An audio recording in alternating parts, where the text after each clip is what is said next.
Welcome to prime nine insider. నేను రాజు. ఒక 4 రోజుల క్రితం తమిళనాడు మెడికల్ సర్వీసెస్ కార్పొరేషన్కి తమిళనాడు ప్రభుత్వం నుంచి ఒక నోట్ అందింది. ఏంటంటే ఒక ఫైల్ వచ్చింది.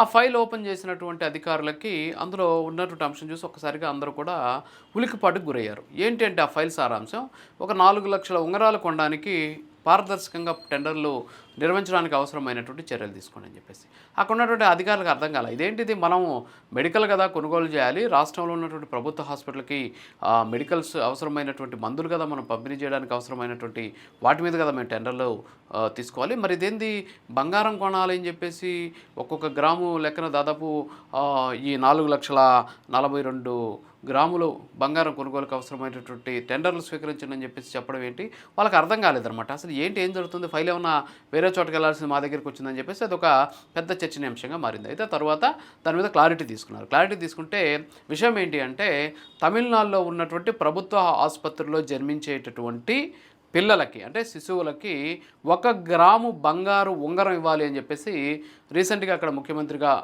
బాధ్యతలు తీసుకున్నటువంటి విజయ్ ఆదేశాలు జారీ చేశారు. ఈ నెల 22వ తేదీన ఆయన బర్త్డే సందర్భంగా ఆ రోజు నుంచి జన్మించినటువంటి పిల్లలకి 1 గ్రామ్ బంగారం ఇవ్వాలి అని చెప్పేసి ఈ ఆదేశాలు ఇచ్చినటువంటి పరిస్థితి. సో వీటిని తమిళనాడుకి సంబంధించినటువంటి మెడికల్ కార్పొరేషన్ సంబంధించినటువంటి అధికారుల దగ్గర నుంచి తీసుకోండి అని చెప్పేసి ఆదేశాలు ఇవ్వడంతో అది ఒక రకంగా గందరగోళం అయింది. వాళ్ళు కూడా ఒకంత ఆందోళన చెందినటువంటి పరిస్థితి. అయితే దీని మీద క్లారిటీ ఇచ్చారు. అయితే ఇక్కడ తెలుసుకోవాల్సినటువంటి విషయం ఏంటి అంటే, జూన్ 22 నుంచి జన్మించినటువంటి వాళ్ళకి 1 గ్రామ్ బంగారం ఇవ్వమని చెప్పేసి ఆయన ఆదేశాలు జారీ చేశారు. దీన్ని తమిళనాడులో ఏమంటారంటే, ఈ పథకం పేరు వచ్చేసి తైమామన్ తంగమోదిరం తిట్టం, అంటే మేనమామ సారె పథకం. అంటే మేనమామ తమిళనాడులో మేనమామ సారి పెడతాడనమాట. ఎవరైనా బిడ్డ పుడితే ఆ బిడ్డకి మేనమామ సాంగ్యం అనేసి ఇస్తారనమాట. సో అందులో భాగంగా ఇది ఒక పథకం కింద ఆయన తీసుకున్నటువంటి సిచ్యువేషన్ ఉంది. దీనికోసం ప్రతి సంవత్సరం కూడా దాదాపు 755 కోట్ల 83 లక్షల రూపాయలు, అంటే దగ్గర 756 కోట్ల రూపాయలు ఖర్చు అవుతుందని చెప్పేసి అంచనా వేశారు. ఏడాదికి దాదాపుగా కూడా ఒక 4,42,000 అంటే 4.5 లక్షల మంది శిశువులు జన్మిస్తున్నారు ప్రభుత్వ హాస్పిటల్లో అని చెప్పేసి అంచనా వేసినటువంటి పరిస్థితి. అయితే ఇది ఎందుకు తీసుకున్నారంటే, ప్రభుత్వ ఆసుపత్రుల్లో ప్రసవాల సంఖ్య పెంచడం కోసం, ప్రైవేటు హాస్పిటల్స్లో సిజేరియన్ల సంఖ్యను తగ్గించడం కోసం, అట్ ది సేమ్ టైం తమిళనాడుకి సంబంధించిన సంస్కృతిని కాపాడడం కోసం అని చెప్పేసి ప్రభుత్వానికి సంబంధించినటువంటి మంత్రి కావచ్చు, ప్రభుత్వ ప్రతినిధులు చెప్తూ ఉన్నటువంటి పరిస్థితి. అయితే దీని మీద కొన్ని విమర్శలు వ్యక్తమవుతున్నాయి. ఏంటి ఆ విమర్శలు అంటే, ప్రతి ఏటా దాదాపు 756 కోట్ల రూపాయలు బంగారు ఉంగరాల కోసం ఖర్చు పెట్టడం కంటే అదే ప్రభుత్వ ఆసుపత్రుల్ని స్ట్రెంథన్ చేస్తే దానికి వినియోగిస్తే ఇంకా కూడా చాలామంది అక్కడ ఆరోగ్యం తీసుకునేటటువంటి, అంటే వైద్యం చేయించుకునేటటువంటి పరిస్థితి ఉంటుంది కదా.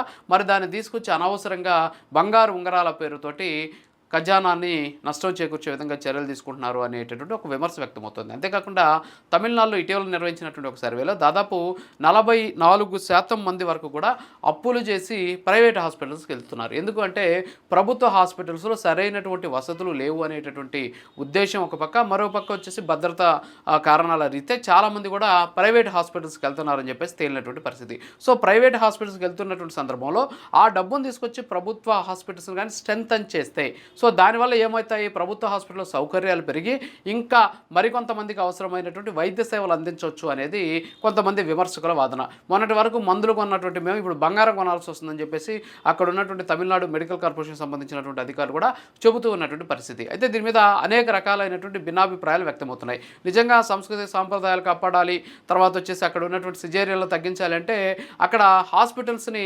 పెంపొందించి హాస్పిటల్ని కొంచెం స్ట్రెంథన్ చేసేదానికి వినియోగిస్తే సరిపోతుంది అనేటటువంటి వాదన కూడా సమర్థించే వాళ్ళు ఉన్నటువంటి సిచ్యువేషన్ ఉంది. అయితే మొదటి నుంచి కూడా విజయ్ పారదర్శకమైనటువంటి పాలన అందిస్తాను, ఉచితాలకు దూరంగా ఉంటాను అనేటటువంటి ఒక వాదన జరిగినప్పుడు కూడా ఇప్పుడు ఈ ఉచితాల వల్ల, మేనమామ సాంగ్యం అనేటటువంటి ఒక పథకం వల్ల ఈరోజు ప్రభుత్వ ఖజానాకి భారీ ఎత్తున ఇది భారంగా మారేటటువంటి అవకాశాలు ఉన్నాయి. ఆ నిధుల్ని ప్రభుత్వ హాస్పిటల్స్ స్ట్రెంథన్ కోసం వాడితే బాగుంటుంది. ఆ పిల్లలు పుట్టినటువంటి పిల్లలకి బంగారు ఉంగరం కాకుండా పౌష్టికాహారం అందిస్తే బాగుంటుంది అనేటటువంటి ఇంకొక వాదన కూడా వ్యక్తమవుతుంది. ఎందుకంటే అనేక ప్రభుత్వ హాస్పిటల్స్లో జన్మించి, అంతేకాకుండా ప్రభుత్వ హాస్పిటల్సే కాదు చాలామంది శిశువులు ఈరోజు సరైనటువంటి ఆహారం లేకుండా వాళ్ళు ఇబ్బందులు పడుతూ ఉన్నటువంటి పరిస్థితి ఉంది. తల్లి అలాగే బిడ్డకి అవసరమైనటువంటి పౌష్టికాహారం అందించే దిశగా ఈ నిధులు వినియోగించినా సరే వాళ్ళు భవిష్యత్తు ఇచ్చిన వాళ్ళం అవుతాం. అదే బంగారు ఉంగరం ద్వారా ప్రభుత్వానికి మంచి పేరు వస్తుంది, లేకపోతే ప్రభుత్వానికి 4 ఓట్లు వస్తాయి తప్ప దీనివల్ల అక్కడ ఉన్నటువంటి తల్లి బిడ్డకి జరిగేటటువంటి మేలేంటి? ఒక ఉంగరం ఇచ్చినంత మాత్రాన ఆ ఉంగరము ఒక విలువ మాత్రమే ఉంటుంది తప్ప అదే వాళ్ళకి పౌష్టికాహారం ఇస్తే భవిష్యత్తు ఉంటుంది అనేటటువంటి ఇంకొక వాదన కూడా వ్యక్తమవుతుంది. అలాగే ప్రభుత్వ హాస్పిటల్స్ స్ట్రెంథన్ చేయొచ్చు కూడా చెబుతూ ఉన్న పరిస్థితి. సో దేశంలో ఇలాంటి పథకాలు తీసుకునేటువంటి సందర్భంలో సరైనటువంటి అధ్యయనం చేసి అసలు నిజంగా ప్రభుత్వ హాస్పిటల్స్ ఎన్ని ఉన్నాయి, అక్కడ సౌకర్యాల లేమితో ఎలాంటి ఇబ్బందులు పడుతున్నారు, వాటిని స్ట్రెంథన్ చేయడానికి అవసరమైనటువంటి చర్యలు ఏంటి అనేటటువంటి వాటి మీద ఈ నిధులను వెచ్చిస్తే బాగుంటుంది. అలాంటి ప్రయత్నాలు చేయకుండా కేవలం ఏదో పేరు కోసం, మెహర్బానీ కోసం, అంతేకాకుండా ఓట్ల కోసం ఈరోజు పుట్టినటువంటి పిల్లలకి బంగారు ఉంగరాలు ఇస్తామని చెప్పేసి వాళ్ళకి పౌష్టికాహారం లేకుండా చేసి, వాళ్ళకి అవసరమైనటువంటి సౌకర్యాలు లేకుండా చేసి, రేపటి రోజు ఆర్థిక భారం పైన పడింది కాబట్టి అవసరమైనటువంటి మెడిసిన్ ఇవ్వలేం, అలాగే వైద్యం అందించలేం, కానీ ఉంగరాల పథకం కొనసాగిస్తామంటే ఉపయోగం లేదు. ఎందుకంటే జన్మించేటువంటి బిడ్డకి సరిగ్గా ఆరోగ్యం ఉండాలి అంటే మనం స్పష్టమైనటువంటి వైద్యం అందించాలి, అట్ ది సేమ్ టైం పౌష్టికాహారం అందించాలి. ఈ పౌష్టికాహార లోపంతో ఈరోజు దేశంలో ఎంతోమంది చిన్నారులు అల్లాడుతున్నటువంటి పరిస్థితి. సో తమిళనాడులో కూడా అలాంటి సిచ్యువేషన్ ఉంటుంది కాబట్టి ఆ దిశగా ప్రభుత్వం చర్యలు తీసుకోవాలి. ముఖ్యంగా విజయ్ పుట్టినరోజు సందర్భంగా ఈ కార్యక్రమాన్ని అధికారికంగా ప్రారంభించినప్పటికీ కూడా మనకు ఉన్నటువంటి సమాచారం మేరకు ఇది సెప్టెంబర్ 15వ తేదీ నుంచి కూడా ప్రారంభిస్తారని చెప్పేసి కూడా చెబుతూ ఉన్నటువంటి పరిస్థితి. సో ఓవరాల్గా చూస్తే ఈ పథకం వల్ల ఎవరికి మేలు జరుగుతుందంటే ఆ పుట్టినటువంటి బిడ్డలకు ఒక బంగారు ఉంగరం ఇవ్వడం వల్ల దాన్ని వాళ్ళ అవసరాలకి తీర్చుకోవచ్చేమో, కానీ భవిష్యత్తును మాత్రం పిల్లలకి ఇవ్వలేము అనేటటువంటి ఇంకొక వాదన కూడా వ్యక్తమవుతుంది.